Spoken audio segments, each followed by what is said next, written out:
All right. Welcome everybody to another episode of Hot Seat Automotive Podcast. Your buddy CJ here, and we're talking about all things automotive industry, the car guy hobby, automotive enthusiast stuff, cars, all the things that real gearheads love talking about. Real Gearhead Talk. This is the place to be for Real Gearhead Talk. You guys know that. Welcome back to all my subscribers. Love you guys. If you're not a subscriber, I welcome you. Please give me a like and subscribe. Here on the channel, we're all about the cars, folks, and we've been having a great time on the channel. It's continuing to grow thanks to you. We're having some great interaction. Leave me comments. Guys, I respond to all the comments I can, time allowing. You guys know how it is. Priorities.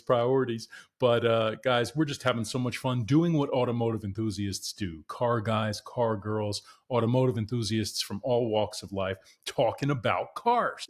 Not just museum pieces, not just cars sitting in museums someplace or in private collections or $1 million cars, but no, cars that we actually drive, cars that we've actually owned, real gearheads, not posers, but real car guys.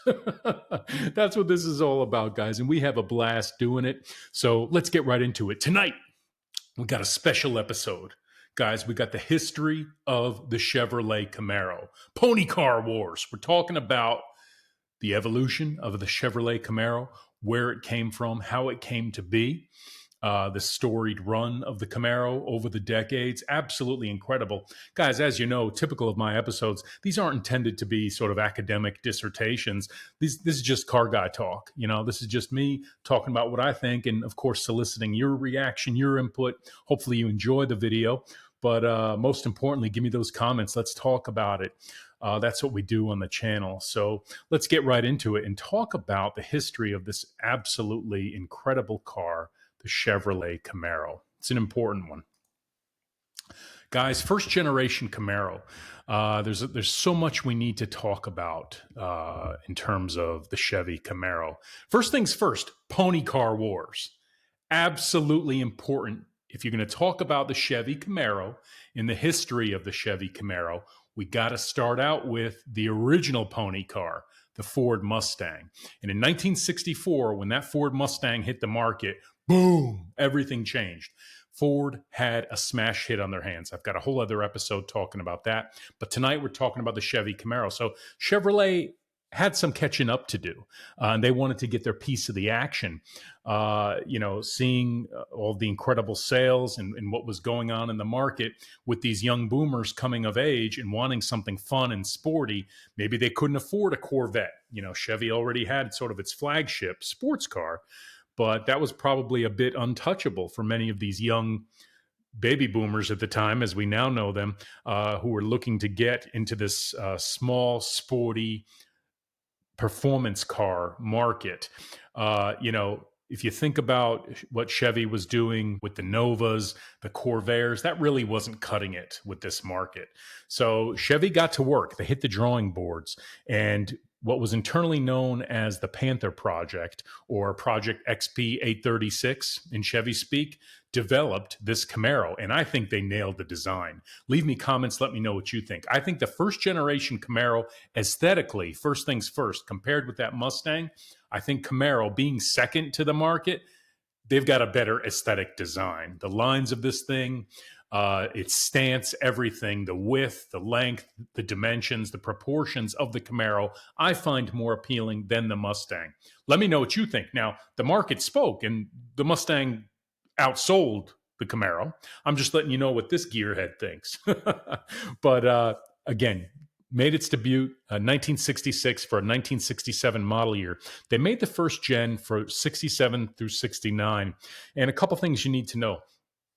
The RS, the SS, the Z28 were the main trims, but then you also had the SSRS or the RSSS. You could order both RS and SS options. You could order somewhere in the order of 7 or 8 different engine options, guys. Leave me comments if you got thoughts on the different engine options. But first gen Camaro, you could get everything from a couple different straight 6 options to the classic small block Chevy, the 350, all the way up to the big block 396. So, lots of different configurable options available, nuanced differences between the years. But that first generation Camaro was based on the F body, which interestingly enough, that F body platform lasted. Did you know that lasted all the way through the 2002 Camaro model year? Just unbelievable, an incredible run with that F body platform for General Motors and for Chevrolet. Obviously, Pontiac got the Firebird, Chevy got the Camaro. You know, a couple things to note about the launch of the Camaro. Long before social media, real gearhead talk tonight.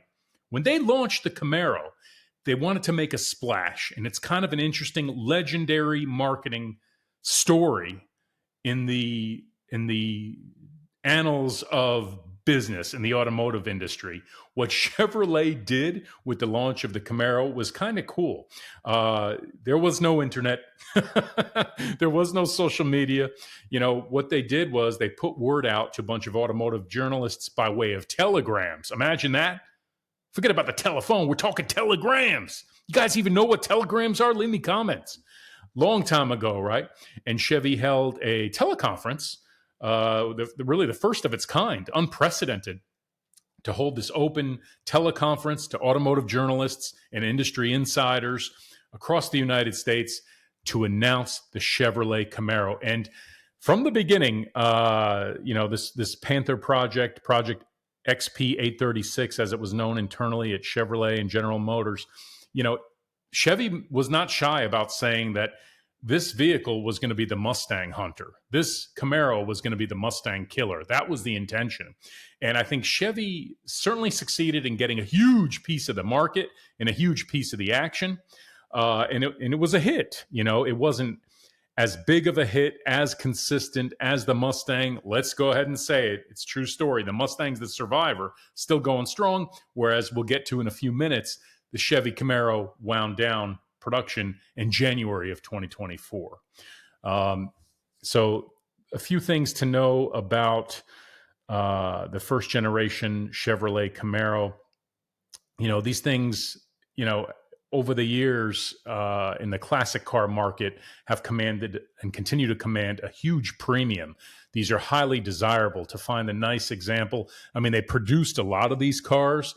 A lot of them have been modded. A lot of them rusted away, unfortunately. These cars, like so much from that era, so many of them were just sort of beyond recovery. The good news is you can get pretty much everything as a repop, remanufacture, either new old stock or even remanufactured versions of those classic parts, those retro parts, you can still get. So if you find one of these, it's a great project car because it's not an obscure car. It was a mass-produced pony car and really, went head-to-head with the Mustang. Can you imagine what things must have been like back in the 60s? Street wars. We're talking pony car wars between the Camaro and the Mustang. Your buddy CJ, real talk, I got to admit, in this era, I give the nod to the Camaro. I don't care about sales figures. The one I would want today would probably be something like this, either a nice example of an SS, even a nice RS. Z28s are cool as well. I would take that all day over pretty much any first-gen Mustang. There were some cool Mustangs, no doubt. I got a whole other episode on that. GT350s and all those just Mach 1s, all those incredible first and second-gen Mustangs. Second gen. You had to throw that in there. But in all seriousness, the 60s era was just incredibly important to our hobby, to the automotive industry. Guys, this car was available in a coupe and convertible. Also interesting to know, again, going head-to-head with that image, that lifestyle image, that lifestyle branding, that targeted marketing for what would come to be known as the baby boomers. These were the kids of the World War II generation, coming of age, wanting, not their father's cars or their grandfather's cars, heaven knows. They wanted something that was uniquely their own. And this was it. Together with cars like the Mustang, the Camaro really, is an icon of that era. I say it's kind of spanning the gap. The Camaro, to me, bridges the gap. Let me know what you think between the pony car genre and the muscle car genre. I see the Mustang, and of course, it's self-evident, as the true pony car. The Camaro, especially some of the trim packages and the engine options, the 396 big block, fully goosed out. We're talking about more of a muscle car than a pony car. Let me know what you think in the comments. That's just what your buddy CJ thinks. Camaro, to me, with that big block Chevy, yeah, That's a muscle car, no doubt. Through and through. Guys, let's keep going. Who's having more fun than us tonight? Nobody. Guys, I don't know about you. I love talking about cars. Leave me comments. Let me know what you think. I'm so glad each and every one of you are here. Guys, let's talk about the second gen Camaro. Guys, we got a lot to talk about here with the second gen Camaro. Coming out in 1970, this car had a pretty good run, 1970 through 1981. They sold a lot of these as well. You know, I think what you started to see, also based on that F-body platform, but more of an aerodynamic shape and design, kind of that elongated aerodynamic look. I claim with the second gen Camaros, this is your buddy CJ, who, by the way, I'll elaborate more on this in a moment. But full disclosure, is this thing on? Your buddy CJ's got to admit, I grew up as a Camaro guy. Am I biased? Well, I try to be independent and objective on the channel, but I'm a car guy just like you. So I got to tell you, I say I was, and I'll fill you in on that. I was more of a Camaro guy. That's changed over the years. That's changed for me. You know, my tastes have changed, but I'll tell you that growing up, these Camaros were plentiful. You know, I know when I was a kid, I certainly wanted one of these. Interesting thing about the second gen Camaros, the earlier ones were better. Hands down, the earlier ones were better in aesthetics. The round taillights. Leave me comments if you know what I'm talking about. A second gen Camaro, 1970, 71, with those round taillights, those are the ones to have. It's not even an argument. You can't make an argument. Of course you can. Leave me comments. Let me know what you think. But the later on down, in all seriousness, that you got into the 70s, the deeper into the 70s with these second-gen Camaros, the worse they got. Real talk tonight, the Camaros got worse and worse as we went through the 70s. What was going on in the United States and globally? The oil crisis. Okay, and it's the malaise era coming out of Detroit. And it's not just the Camaro. Chevy, I'm not picking on you. The Mustang, don't even get me started on the Mustang 2. Check out my episode on the Mustang history. But the Mustang 2 was a bit of a joke. These Camaros in the 70s, as you got further into the 70s, the output from those V8s just got so restricted. We're talking about emissions requirements. We're talking about catalytic converters, primitive engine control systems, new regulations and requirements from jurisdictions, from the Fed, from states like California and beyond. Detroit was kind of hamstrung with trying to make high-performance muscle cars or even pony cars that made sense economically that they could sell in the United States and beyond. So what was the result? You know, 78, 79 Camaro, you know, that V8 was being choked from a performance standpoint. It's almost laughable. If you look at, you know, 68, 69 Camaro with the 396, or even a 70, 71 Camaro with the 350, what have you, and then compare it with like a 79 or an 80, yeah, there is no comparison. The engine options weren't great the deeper you got into the 70s. And I also claim aesthetically, the appearance of the Camaros were better earlier on in the decade. You know, you could argue on the other side of the fence with Pontiac, what Pontiac was doing with the Firebirds and the Trans Ams, I claim aesthetically they got better. I mean, give me a break. Smokey and the Bandit with the Bandit Trans Am, leave me comments. That, you know, that was the car you wanted. That was an icon in and of itself. Pontiac was doing some cool things with turbocharging. We'll get into that in another episode. But having said that, these cars were not exactly performance monsters. These weren't track beasts. These cars were products of their era. You know, it's almost laughable to look at some of the stock performance coming out of the 305 or 350 small block Chevy in that era, or any of the engines that they put in the Pontiacs as well. Similar, and some of the similar power plants and some of the slightly different ones didn't matter. They weren't great. So that was the second gen Camaro. The other thing I'll tell you is, you know, they came out with like the Type LT luxury touring package. My high school buddy had a Type LT, you know, as opposed to more of the sporty pony car theme and like an SS or a Z28, more track focused. The Type LT was sort of the gentleman, the luxury, or perhaps the lady who wanted a bit more luxury. You may have ended up with a Type LT in a second gen Camaro. Kind of cool. But anyway, let's keep going, because let's get into another icon here from a Camaro standpoint. You guys having fun? Who's having more fun than us tonight? Nobody. Now, guys, we got to talk about this. We've got to talk about the third gen Camaro. And your buddy CJ is about to lose his mind. Real talk. I'm about to lose my mind on the third gen Camaro. Look at this photo. Whose third gen Camaro was that? It's your buddy CJ's. That was a 1986 Z28 with the 305 tune port injection small block Chevy. Automatic transmission. Okay, this car had T-tops. This car had like a maroon red interior, white. You can see the cladding on the bottom. The ground effects was kind of that silver metallic. I did a lot of work on this car. Oh, I love this car. I love this car so much. It's one of those cars that got away. Your buddy CJ is going to be real and tell you, I wish I still had this car. Not because it was a performance monster. I put some mods into it. Out of the box, these things, although they look like stock cars, they look like they're fresh from the track, the third gen Camaros. Yeah, the performance, particularly with the Z28s, they weren't great. They had the high output V8. They had the tune port injection 305s and the Z28s like this one. They were not big performers either. It was almost laughable. The cam in this one was known as the peanut cam. Leave me comments if you know what the peanut cam is. I replaced it in this particular car. I did some other work to it as well. I can cover that on another episode. I woke it up. I did some things with the exhaust, put headers on it, updated the fuel injection system with a bunch of Holley stuff. But we'll save that for another day. The third generation Camaro, this is where, as I mentioned, Chevrolet introduced fuel injection. Still an F-body based car, that General Motors F-body platform, just lasting through the generations. Having said that, the aesthetics of this car really captured the imagination of Gen Xers at the time. A whole new generation of enthusiasts. This wasn't your father's or your grandfather's Camaro.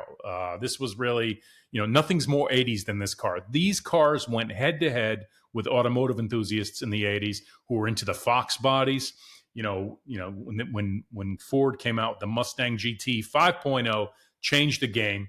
You were on one side of the fence or the other. There was no mistaking.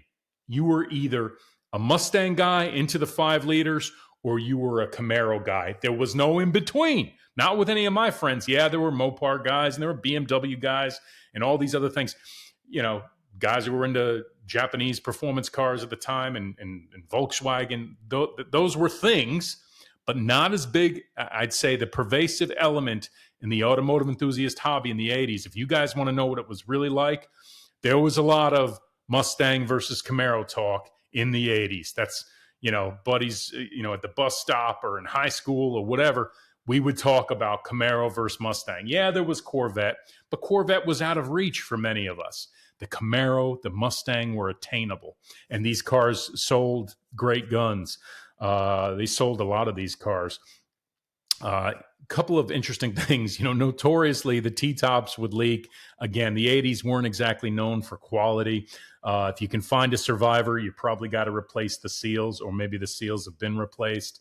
It was just a thing with these cars, The Berlinetta package was kind of interesting, kind of that high-tech package in the third-gen Camaro, with digital dash and all these things. The IROC Z is probably the one you wanted. This is a Z28 in this image. The IROC Z continued to evolve ultimately the last couple of years with that 350, putting out optimal performance figures, the handling, the styling, so iconic. And they've actually come into their own. There was a period there, I'd say early 2000s to mid 2000s, early 2010s even, where the IROCs, the third generation Camaros, the Z28s were definitely not in favor, were not desirable. They've really started to come into their own. Nice examples of IROC Zs or Z28s or some of the pace cars that they made in this era. They are kind of coming into their own and becoming desirable. Probably not as much as some of the Survivor Fox bodies. That's just my observation. But listen, super cool cars. Absolutely cool cars. Guys, let's keep going. Let's keep going and look at the 4th gen Camaro. So this is the 4th gen Camaro, and a couple things to talk about with this. You had that rounded body styling, so different than the 3rd gen. a quantum leap and difference in styling and aesthetics, just looking at it, right? That squared off, boxy kind of stock car look of the third gen Camaro, particularly with the Z28 and the IROC and the later RS packages with the ground effects. Look at this thing, this being an SS, fourth generation Camaro.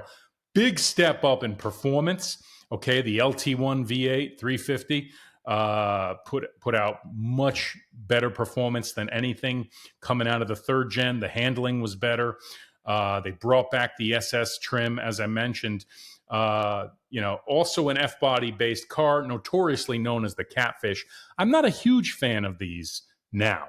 When they came out, I was. I'll tell you a quick story. My cousin Donna, rest in peace, Donna, but down in Florida at the time, 1993, I went to visit my aunt as a young automotive enthusiast. Your buddy CJ was just a young gearhead in 93.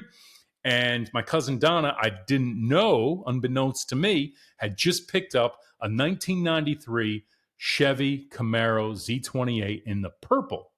Who knows about the purple they made in 93, maybe a couple of other years. It was a dark, rich purple, really cool, really unique, and just really captured my attention, captured my imagination. Donna pulled up in the car and my jaw dropped. And of course, I hadn't seen Donna in a while. And I said, Donna, I love your car. She walked in the house, pulled her keys out of her purse and said, take it for a ride, CJ. True story. Your buddy CJ took Donna's 1993 Chevy Camaro Z28 for a spin around the block. I was nervous. I'd never driven anything like this. Super high performance car of that era, right? And for a young man like me, that was a lot of car. Took it for a ride, parked it, and the memory remains with me today. And it's a fond memory. But in all seriousness, guys, back to the car itself. This car had a run from 1993 to 2002. Okay. They also offered a V6 model. They offered coupes convertible. They offered ultimately, the return of the SS.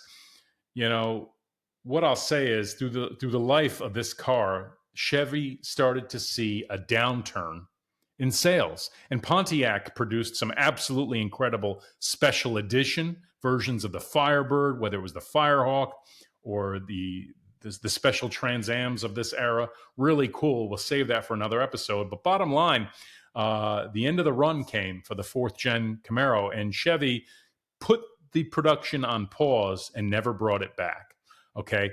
Chevy began doing its research and determined that, from a business standpoint, didn't make sense. So we had a drought there, people. Camaro guys, I guess we were crying in our cornflakes, weren't we? Because between 2002 and 2010, there was no Camaro. So the Camaro has always been sort of the comeback kid, hasn't it? Real talk tonight. The Mustang wins from a consistency and just being in production forever since 1964 and a half. Since the 1965 model year through today, the Ford Mustang has been and is in production. Not so much with the Camaro. The Camaro went out in 2002, but it came back. It came back in 2010. Let's take a look at it together. Let's take a look at the fifth generation Camaro, guys. Guys, what do you think about the fifth generation Camaro? So a couple things to know. This is based on the Zeta platform. Has an independent rear suspension.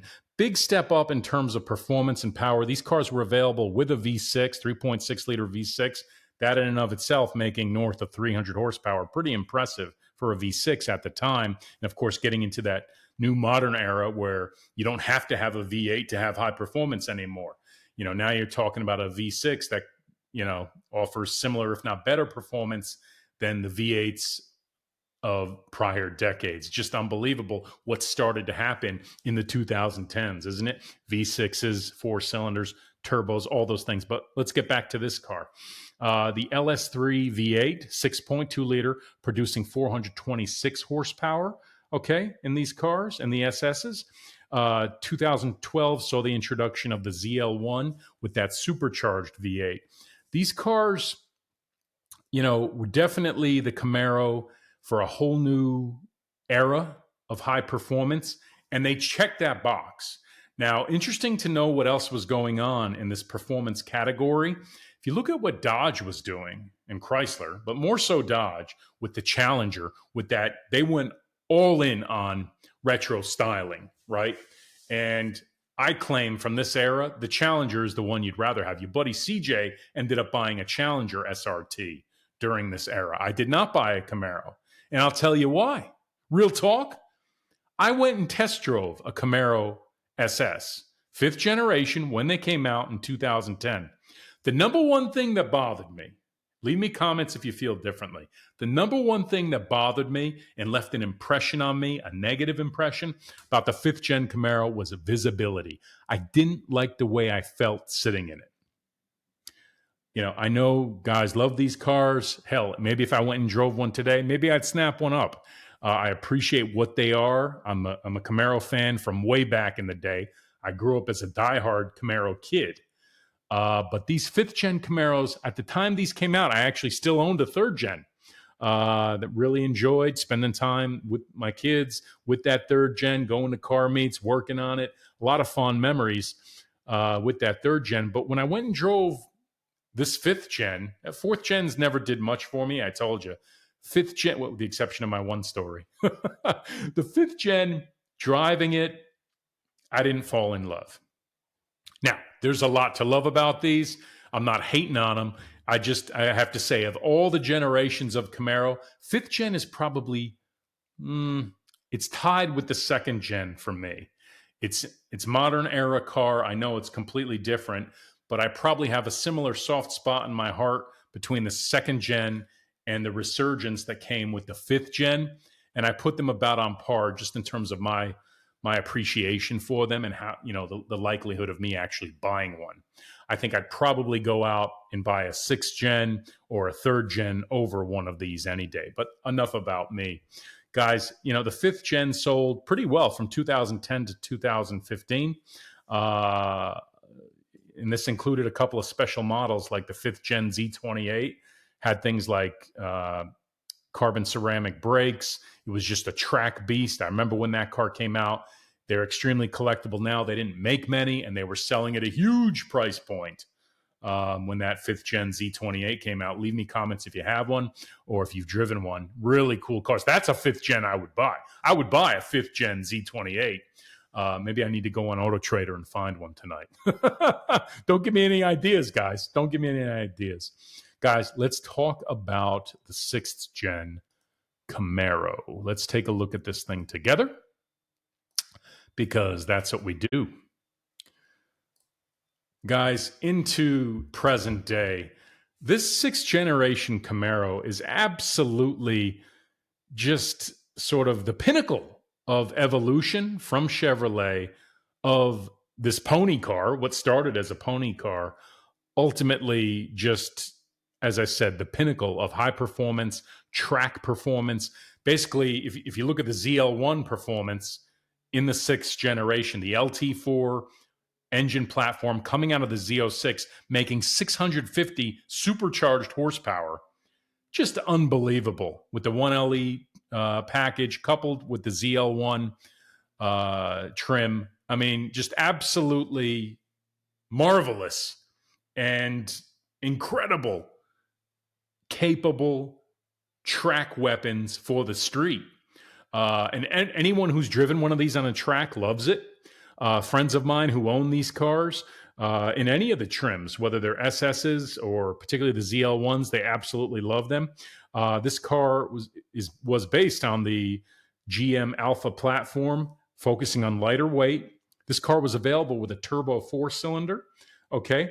The LT1 engine itself producing 455 horsepower. So if we talk about pony car wars, if we can even call them pony cars anymore, to me, this gets into muscle, high performance cars because they're not what they were in the 60s and 70s by any stretch, Mustang or Camaro. They've evolved. They've evolved into super high performance muscle cars or track oriented sports cars, high performance cars. Categorize them any way you wish, but I think they've gotten away from the pony car category from the 60s and 70s era. Yeah, they're anything but that.